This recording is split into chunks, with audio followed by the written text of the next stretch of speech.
nos vino en la persona de Jesucristo. Y por eso es que estamos hablando ahorita de Dios, del Padre. Todo lo que estamos estudiando tiene que ver con nuestro Padre Celestial. Después vamos a empezar a ver qué es lo que tiene que ver con Cristo y vamos a descubrir que todo lo que el Padre quiere, lo quiere Cristo, y todo lo que Cristo quiere, lo quiere el Espíritu Santo. Y por eso fue que los cristianos durante toda la historia, ellos han estudiado la Trinidad de Dios. Y yo quiero que siempre recordemos que hay muchas cosas que nosotros las aprendimos de acuerdo a la tradición, pero que Dios poquito a poco nos ha ido ensanchando y nos ha ido revelando su palabra en una forma más profunda. Entonces nosotros tenemos que tener un espíritu abierto para ir haciendo ajustes. De todo lo que tengamos desajustado, pues ajustarlo a la mejor y más forma adecuada o más cercana a lo que dice la palabra, ¿verdad? Porque la tradición nos enseñó que Dios es tres personas. O sea que así era la doctrina que nos daban, de que Dios es tres personas, y por eso la gente se confundía porque decía, bueno, entonces el Padre es uno, el Hijo es otro y el Espíritu Santo es otro. Y aunque peleaban por decir que eran uno solo, no habían argumentos fuertes con versículos de la Biblia para demostrar que Él en realidad no es tres personas, sino que es un ser, un ser. O sea que tenemos que entender a la persona como ser, ¿verdad? Nosotros somos personas, somos seres, seres humanos. Dios es persona, ser divino. Por eso Él tiene tres partes. Él tiene una parte que es como Padre, otra parte es como Hijo y otra parte es como Espíritu, pero no son tres personas. Cuando enseñamos así, en lugar de ayudarle a la gente a entender a Dios, se lo complicamos. Porque entonces dice, bueno, ¿cómo es que Dios es el Padre, es el Hijo y es el Espíritu? Pero cuando nos explican que Él es un Dios absoluto como Padre, Hijo y Espíritu, y que nos explican que es como nosotros y nosotros como Él, lo entendemos mejor. Porque entonces sabemos que Él como ser, su nombre es Padre, Hijo y Espíritu, y nosotros como seres humanos, espíritu, alma y cuerpo. Aún esa doctrina de espíritu, alma y cuerpo estuvo escondida por muchos siglos. No lo habían entendido los cristianos debido a las traducciones de la Biblia. O sea que de acuerdo a la Septuaginta, así se llama la versión de la Biblia que la tradujeron del hebreo al griego. Esa versión de Septuaginta, que fueron 70 hombres los que la tradujeron, esa Biblia, según la versión original, que es de hebreo para pasarla a la Septuaginta, ellos enseñaron, los traductores, que la palabra espíritu y alma es lo mismo. Y por eso ustedes van a encontrar que la mayoría de cristianos cree que espíritu y alma son lo mismo. Pero debido a que en la traducción de hebreo y arameo a griego, dijeron ellos que la misma palabra para alma es la palabra para espíritu. Pero con el tiempo, allá hace quizá, tal vez lo más que tiene es unos 200 años para acá, algunos hermanos descubrieron que el apóstol Pablo, siendo judío, no enseñó que el hombre era de dos partes, sino que él enseñó que el hombre era de tres partes.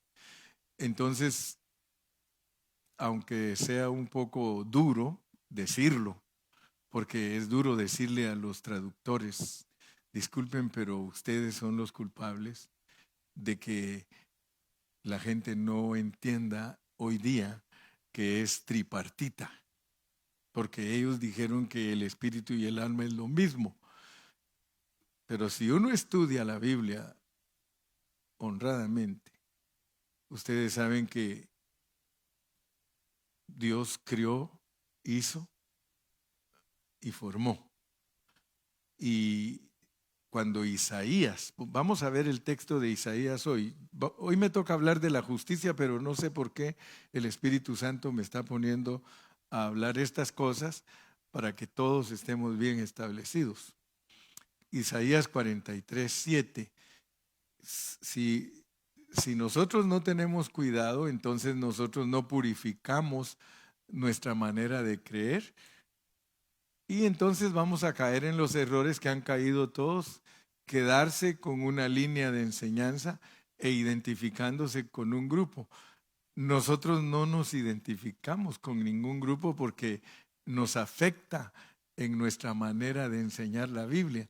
Porque si nosotros nos quedamos pentecostales, pues vamos a tener que seguir enseñando como pentecostales y con todos los errores de los pentecostales. Si nosotros nos quedamos bautistas, vamos a enseñar doctrina bautista con todos los errores bautistas. Es mejor enseñar la palabra en su pureza sin necesidad de tener un nombre como un apellido, iglesia bautista, iglesia pentecostal, iglesia católica, iglesia presbiteriana. No, nosotros reconocemos que somos iglesia del Señor, sin apellido, somos cristianos. Entonces no estamos defendiendo ninguna posición humana. Todos los llamados de mi nombre, ahí incluye a judíos y griegos, porque a los judíos ellos se llaman israelitas porque Israel es Dios, Israel. Para gloria mía los he creado, entonces ahí hay un verbo, el verbo crear, formar, el verbo formar y el verbo hacer. Entonces aún en el Antiguo Testamento, aunque la traducción de la Biblia no esté bien, el Antiguo Testamento respalda al hombre como tripartito, porque lo pone como creación, como formación y como hechura. Entonces no hay pierde. Si nosotros queremos creer de otra manera, nunca vamos a tener con exactitud las enseñanzas puras de la Biblia. Entonces yo prefiero que me digan que soy raro como cristiano, porque no me identifico con una denominación. Prefiero que me digan que soy raro a predicar errores. Yo no quiero predicar errores. ¿Y a ustedes les gustaría que les prediquen errores? No. Ustedes también y yo, los dos estamos luchando para ser cristianos puros. Amén. Entonces, les estaba diciendo todo esto porque cuando enseñemos asuntos que son muy serios, va a ser más fácil para nosotros entenderlos con la pureza de la palabra. Porque cuando tenemos así un poquito torcidita la enseñanza, pues los errores se hacen encajar en eso torcido. Pero cuando la palabra está pura, hermano, ella misma elimina los errores. Entonces solo pónganse a pensar ustedes de Job, porque dice que Job no pecó cuando él dijo que de Dios venía todo lo bueno y también lo malo, y dice que no pecó. Por lo tanto, yo cuando predico les digo, hermanos, yo me siento bien porque al predicar de que el árbol del bien y el mal, fíjense, el árbol del bien y el mal es Dios y el árbol de la vida es Dios.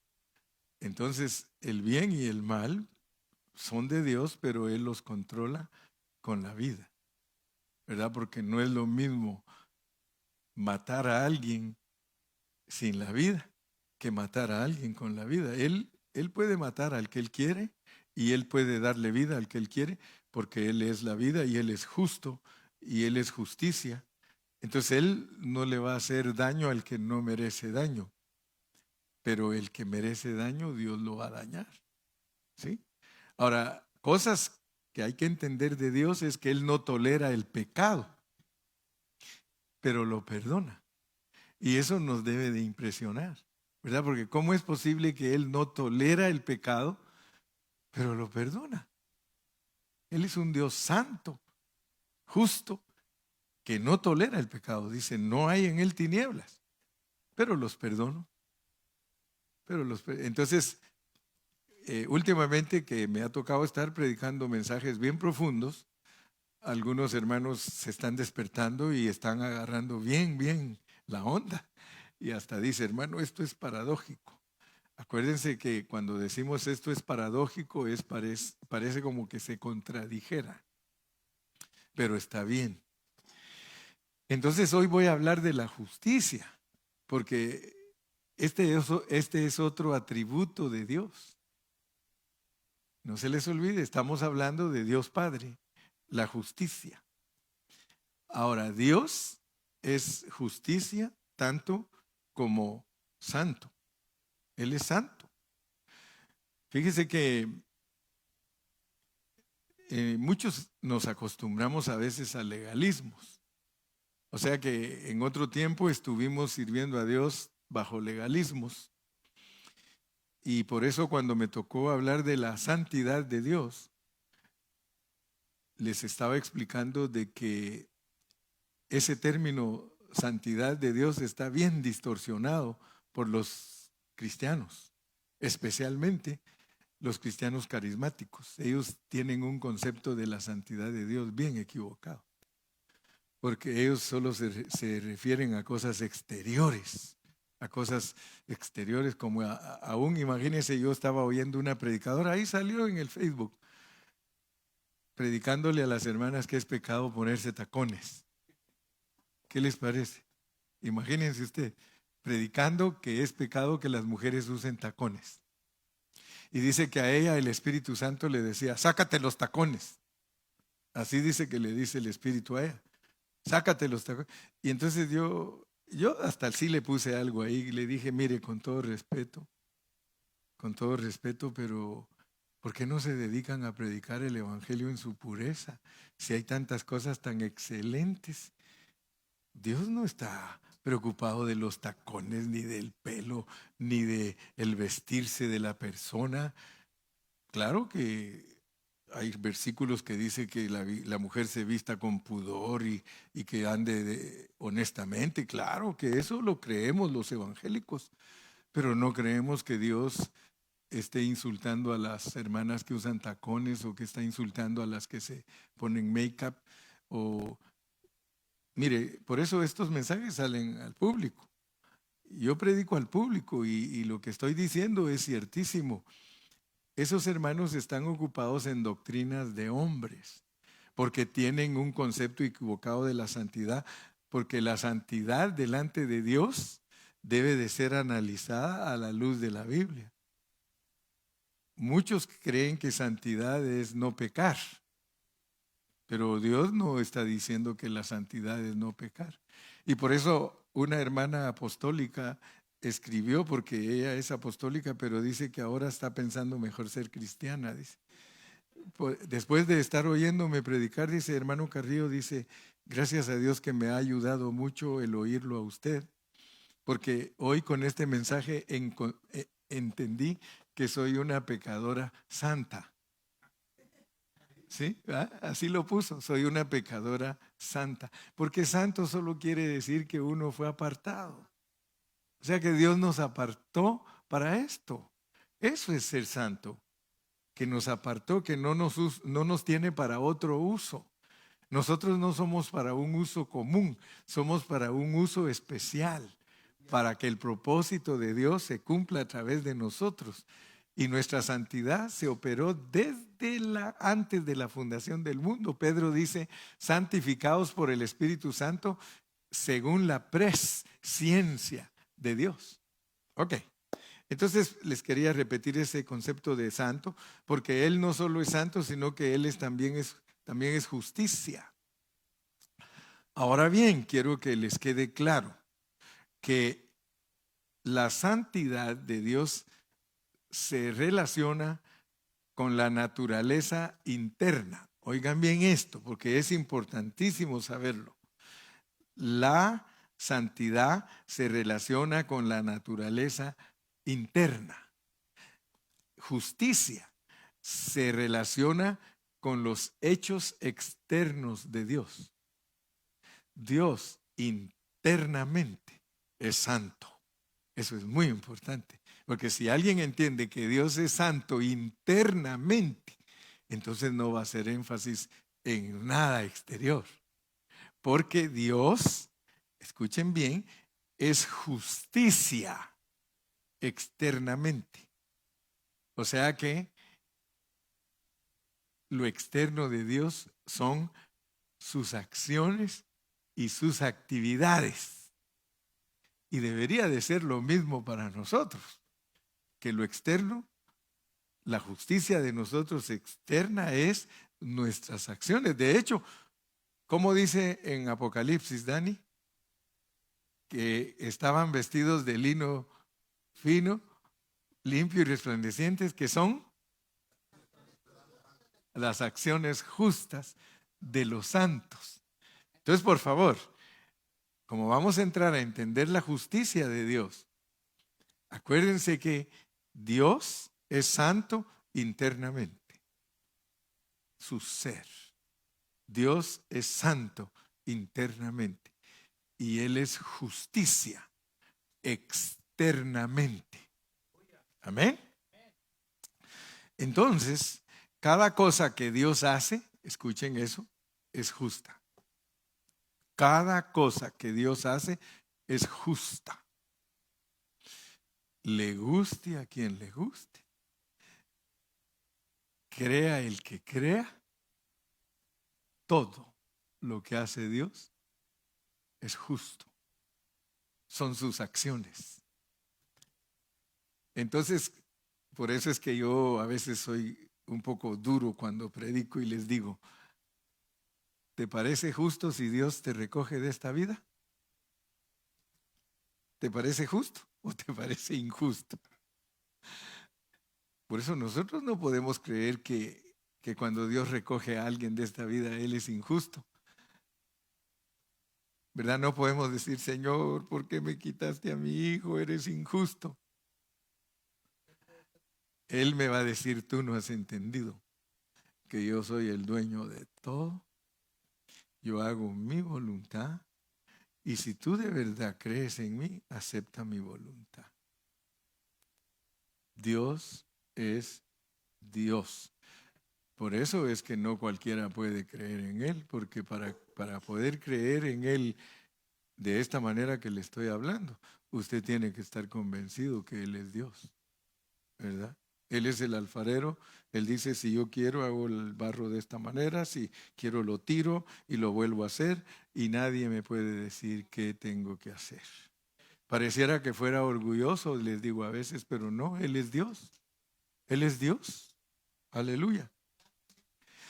Entonces, si ya entendimos que Dios es santo internamente y que es justo externamente, tenemos que entender que cuando Él hizo el plan, Él dijo, voy a hacer mi muñequito, pero ya el plan ya lo tengo. El muñequito es para la tierra y su manera de pensar es para la tierra, pero lo crié en el espíritu donde las cosas son diferentes. Porque acuérdense, aún en el espíritu nosotros tenemos conciencia, intuición y comunión. Esas tres partes son del espíritu.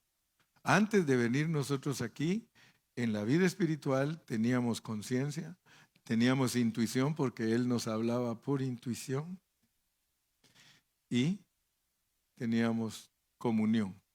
Conciencia, intuición y comunión. En la caída se perdieron esas tres cosas. Pero al venir aquí nos da alma, nos da intelecto, sentimiento y voluntad. Y nosotros podemos ser los muñequitos que andan con intelecto, sentimiento y voluntad, pero aparte de eso tenemos algo adentro que se llama conciencia, intuición y comunión. Si ustedes se dan cuenta, en la vida del Espíritu, nosotros no vivíamos ni por voluntad, ni por intelecto, ni por sentimiento. Ustedes se dan cuenta que cuando Dios nos creó perfectos. Una persona perfecta solo necesita conciencia, intuición y comunión. Éramos la esposa de Cristo, creados en Cristo Jesús, perfectos. Pero cuando vino la caída, entonces nosotros perdimos la comunión, la intuición y hasta ya la conciencia no nos se cauterizó. Pero nos mandan para acá y aquí nos hacen muñequitos con virtudes, con intelecto, sentimiento y voluntad. Y Dios sabe que ese plan es para recuperar lo que perdimos. Ahora, ya entendimos entonces que tenemos cosas internas y tenemos cosas externas. Dios es igual, pero ¿será que entendemos lo que es la justicia de Dios? Do we really understand what is the righteousness of God? Es lo que Dios es. Es lo que Dios es en su acción con respecto a justicia y juicio. Justicia y juicio. Dios es justo y recto. Lo que Dios sea en su justicia y juicio constituyen su justicia. Ahora viene la parte difícil para nosotros de entender porque Él nos puso bajo su justicia. Pero Dios es sabio.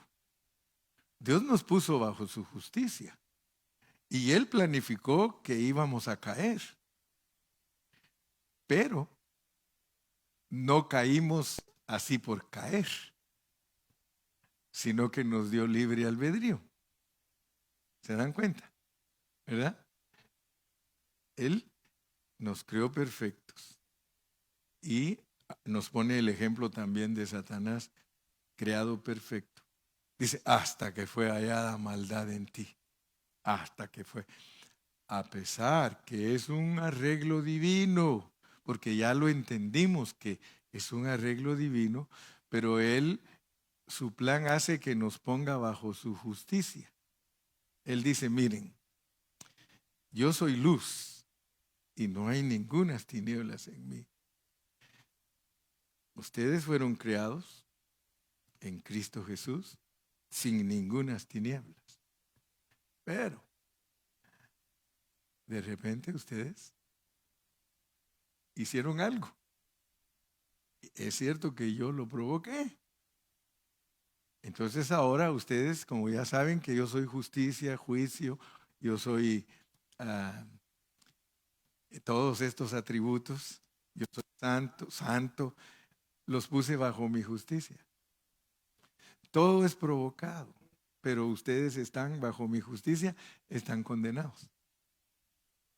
Usted le podría decir, Señor, pero ¿y cómo se te antojó ese plan de condenarme? No es cierto que dan ganas de preguntarle, ¿verdad?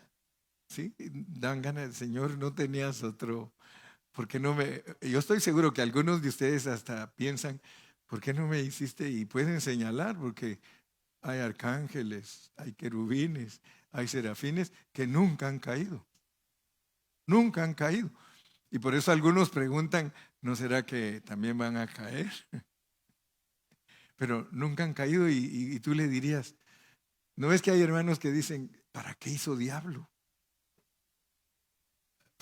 Algunos han oído ustedes que algunos dicen, ¿cómo sería la vida sin diablo? ¿Para qué hizo diablo? Pues la pregunta está bien contestada porque te hizo igual a ti. Te dirías de decir mejor, ¿para qué me hizo a mí?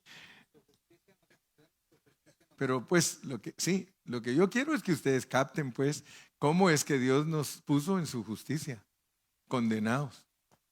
Por cuanto todos pecaron, están destituidos de la gloria de Dios. Condenados. Él creó, Él corrompió, pero como la historia no finaliza ahí, porque si finalizara ahí estaríamos fritos y sin manteca. Acabados, ya perdidos de una vez, perdidos. Y debemos de preguntarnos por qué hay algunos que no los perdonó. Dice que a los ángeles no los socorrió.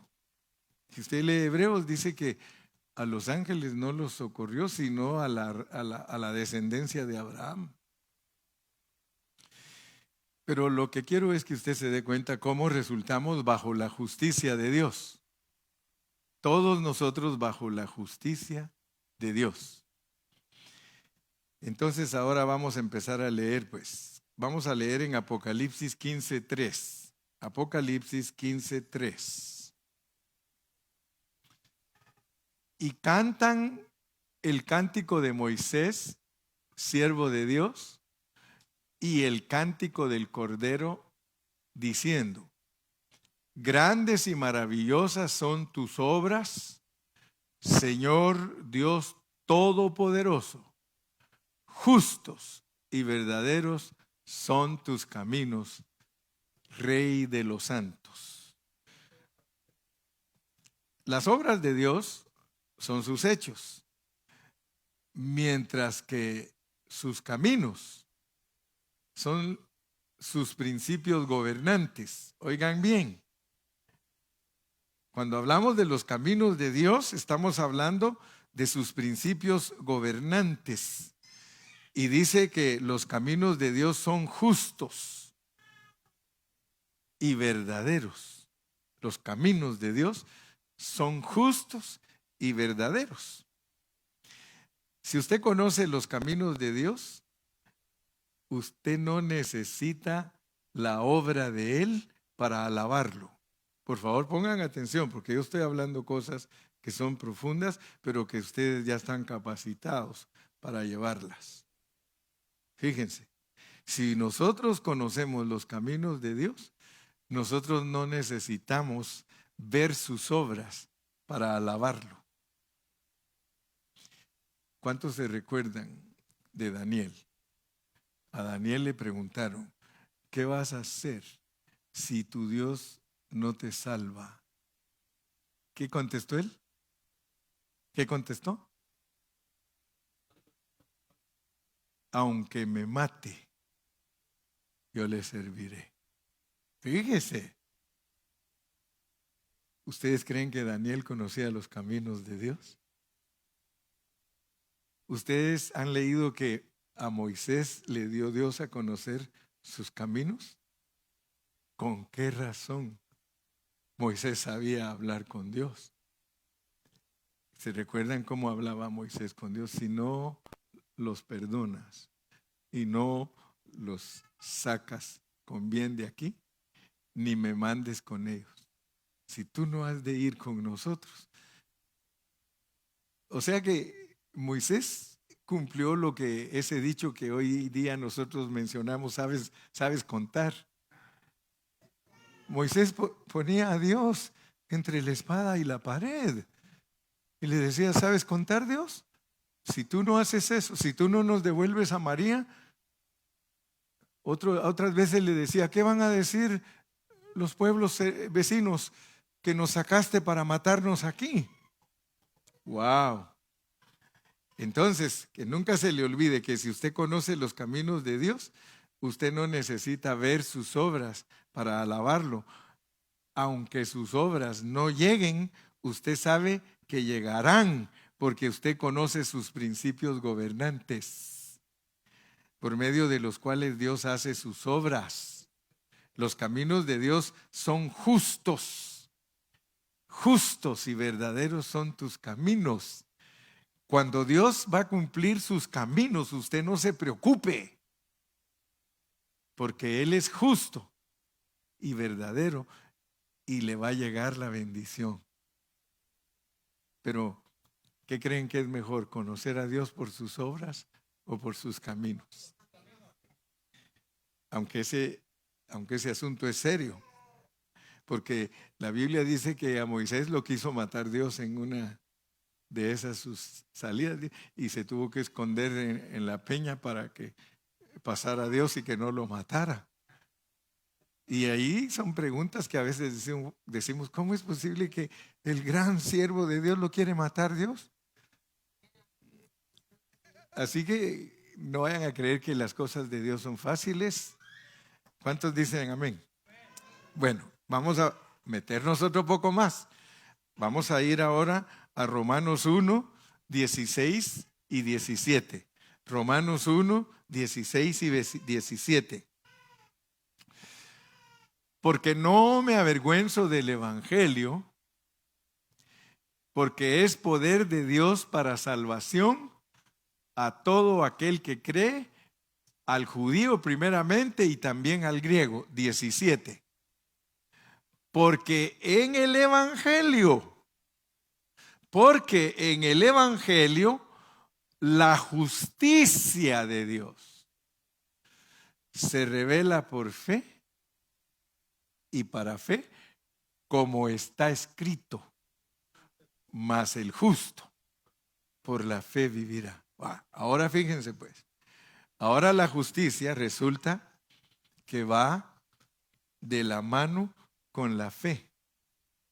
La justicia va de la mano con la fe. En Juan 3:16 dice, porque de tal manera amó Dios al mundo. Ahora, el amor de Dios es la fuente y motivo de la salvación de Dios. ¿Dicen amén los santos? El amor de Dios es la fuente y motivo de la salvación de Dios. Y vamos a irnos metiendo despacito porque queremos ver que si Dios quisiera, Él no nos da amor. Si Él quisiera, Él no nos da amor. Si Él quisiera, Él no nos diera gracia. Pero ahora vamos a entender por qué está obligado. Ahora fíjense pues, Dios está obligado a darnos amor. Y está obligado a darnos gracia. ¿Por qué? Porque Él produjo nuestro problema y nos puso bajo su justicia. Por eso nos dice ahora, el Evangelio, porque en el Evangelio la justicia de Dios se revela por fe y para fe. Y vamos a entender que la justicia es como una moneda de dos lados o una página de dos lados, porque a nosotros la justicia nos condena y la justicia nos salva. Eso nos debe de sorprender para entender que Dios produjo todo, Dios creó, corrompió, pero Él restaura. O sea que Él mismo, por eso les estoy diciendo, piensen bien en lo que estoy hablando. La justicia ata a Dios. Él no tiene otra salida. Nosotros somos gente muy bendecida. Los cristianos somos gente muy bendecida. Porque el plan que hizo Dios fue, y a la larga usted lo va a entender, es atarse Él mismo. Él se ató a sí mismo. Y ahorita lo vamos a ir descubriendo. Vamos a Efesios 2:5 y 8. Efesios 2:5 y 8. Efesios 2:5. Aún estando nosotros muertos en pecados, nos dio vida juntamente con Cristo. Por gracia sois salvos. 8. Porque por gracia sois salvos por medio de la fe, y esto no de vosotros, pues es don de Dios. Nosotros fuimos condenados sin querer y somos salvados sin querer. Él hace todo. Él te condena, Él te salva. Yo pongo la llaga, te doy la medicina.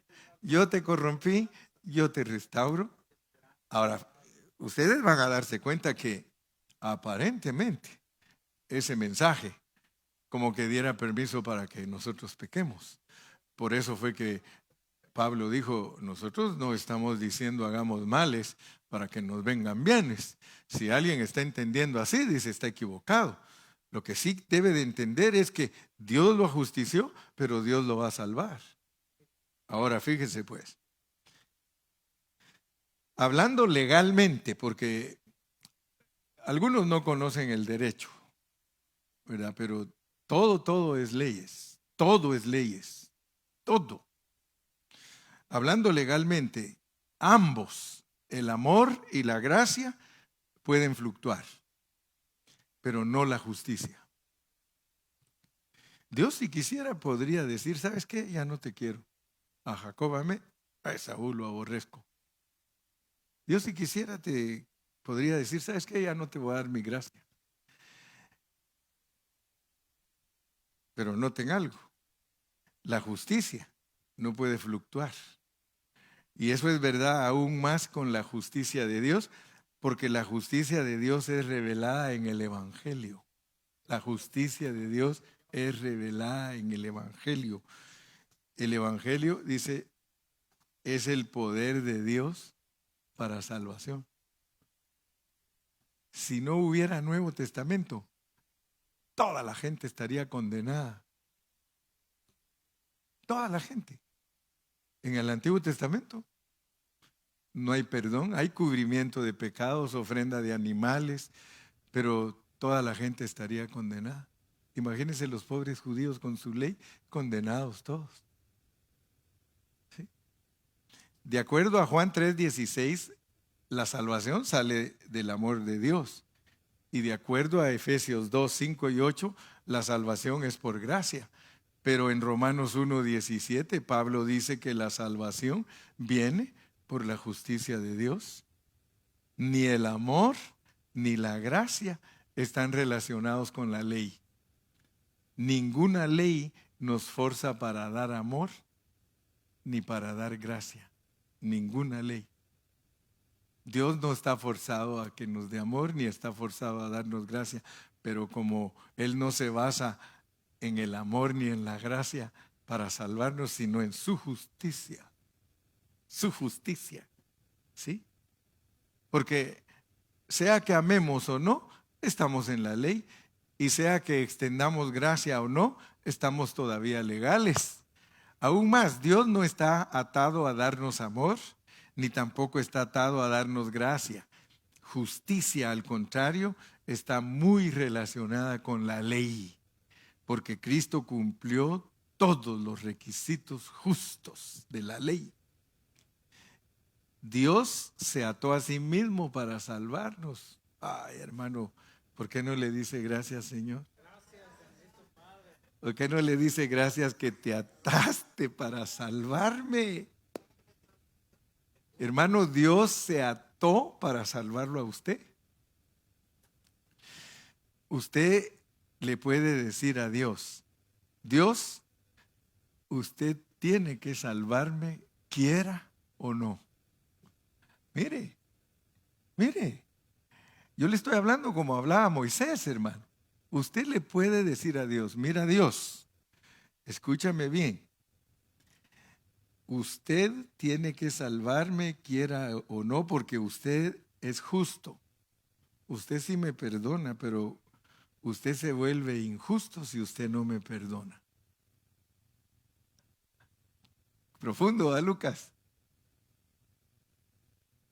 Si usted no me perdona, usted es injusto porque usted me metió zancadilla y usted me puso bajo su ley. Ahora mire cómo sale de este rollo y me saca de este rollo. ¿Aló? ¿Sí? De otra manera, usted no ha entendido que Él lo creó y Él lo corrompió y Él lo restaurará. ¿Me explico, hermano? De otra manera no hemos entendido, hermano. No hemos entendido. ¿Alcanza usted a ver esto? Es que yo le pregunto porque algunos todavía dicen, esto está profundo, hermano Carrillo, nunca lo había oído. ¿Saben una cosa? Dios mismo no puede escapar de su justicia. La justicia de Dios es algo profundo, hermano. Es algo inescrutable para nosotros. Nos cuesta entender, pero debemos entender de la manera que Dios diseñó su justicia. Es una moneda de dos lados. Él la diseñó, hermano. Él es el mejor abogado.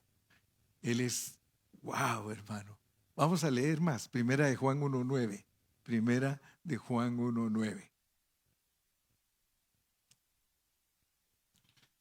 Primera de Juan 1:9.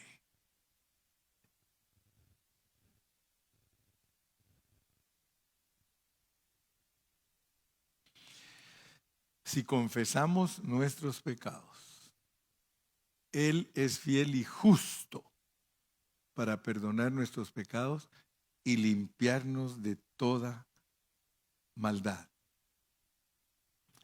Pregúntese, ¿por qué nos perdona Dios?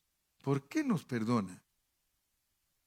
Porque Él nos puso en una posición para perdonarnos. Él nos puso en una posición para perdonarnos. Su justicia nos condena porque Él es santo y limpio y no tolera el pecado, pero lo perdona. ¿Aló? ¿Me explico? Ustedes están muy aturdidos hoy, no sé. Dirán, hermano Carrillo, ¿qué pasó con él? Yo antes no entendía por qué un Dios limpio, perfecto y sin pecado, es decir, que uno que no tolera el pecado pero lo perdona, pero eso nos hace trastraviar. Eso a mí me hace trastraviar y decir, Señor, ¿cómo está este asunto? Y le soy honesto, hasta ahora que ya estoy casi yéndome de este mundo. No, pues algunos dicen, no diga así, pastor. No, sí, yo en realidad 80 los más robustos. ¿Sí? Y ahora que estoy viejo, hermano, estoy entendiendo muchas cosas. Antes yo no las entendía. ¿Sí? Primera de Juan 1:10. Primera de Juan 1:10. El que sigue. Primera de Juan 1:10. Si decimos que no hemos pecado, le hacemos a él mentiroso. ¿Se da cuenta? Si decimos que no hemos pecado, le hacemos a él mentiroso y su palabra no está en nosotros. Si decimos que no hemos pecado, le hacemos a él mentiroso. 1:7. 1:7. Pero si andamos en luz, como Él está en luz, hermano, ¿cuántos de ustedes están recibiendo luz con la predicación? Porque la predicación es para que usted reciba luz. Y el contexto dice que si usted dice que no ha pecado, le hace mentiroso. Andar en luz es entender que nos sacaron de las tinieblas. ¿Se recuerdan que les puse el ejemplo de la mujer que la iban a apedrear? Y que ninguno se atrevió a apedrearla. Y en el contexto Jesús les dice, yo soy la luz del mundo. ¿Y qué hizo? Sacó de tinieblas a todos. ¿Cómo los sacó? No apedrearon.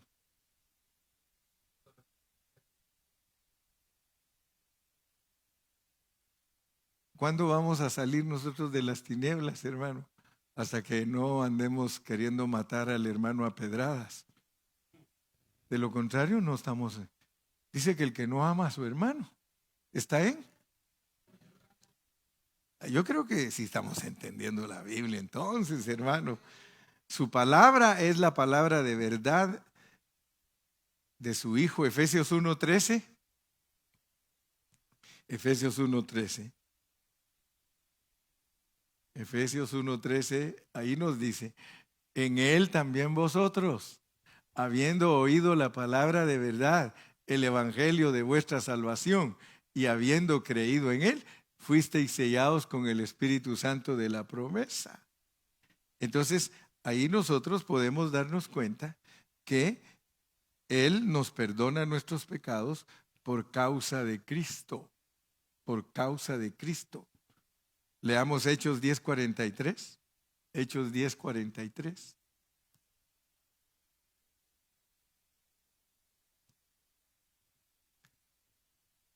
¿Qué horas son? Es temprano. ¿Me aguantan unos minutitos más? Sí, ahora no dije que voy a terminar. Dije que si me aguantan unos minutitos más. De este dan testimonio todos los profetas, que todos los que en él creyeren recibirán perdón de pecados por su nombre. Creer en Cristo, Dios nos perdona. ¿La regamos? Dios nos perdona. ¿Sí? Nos arrepentimos, no volvemos a hacer las cosas, Dios nos perdona. Lo que nos perdona son los hombres. Por eso tenga cuidado, porque si usted no perdona a su prójimo, usted está en tinieblas. Perdónanos nuestras deudas, así como nosotros perdonamos a nuestros deudores. Si tú andas con raíces de amargura, no perdonas, estás en tinieblas. Y la sangre de Cristo ha cumplido su justicia para perdonar nuestros pecados. Mateo 26:28. Mateo 26:28. ¿Cuántos dicen amén?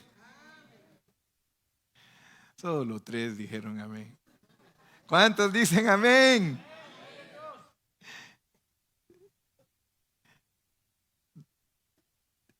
Porque esto es mi sangre del nuevo pacto, que por muchos es derramada para remisión de pecados. Así que nosotros tenemos a nuestro favor la sangre de Cristo.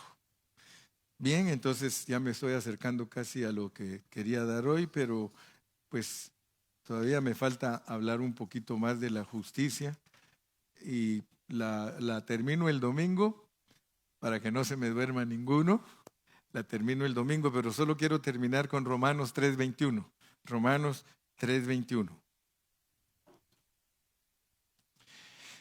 Y esto es tremendo. Esto es tremendo. Mire, Romanos 3:21. Pero ahora, aparte de la ley, o sea, eso aparte de la ley quiere decir sin la ley. Sin la ley. Pero ahora, sin la ley, se ha manifestado la justicia de Dios. Sin la ley. Dice, ok, la ley los condena, hagámosla a un lado. ¿Y cómo la vamos a hacer a un lado? Que me maten a mí, dice. Que me mate la ley a mí. Porque la ley es la ley. Y, sí, que me mate. Dios pagando, mire. Dios pagó toda su culpa. Él. Fíjese que la gente no entiende que Dios por nosotros se hizo pecado. Dios se hizo culpable.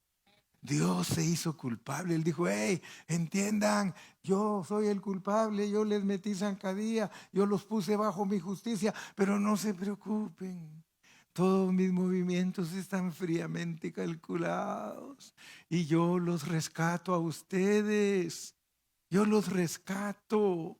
Sí, aparte de la ley, mi ley era para, como los pecadores, para condenarlos a todos, para que vean que todos están perdidos. Pero aparte de la ley, quítenla, quiten la ley.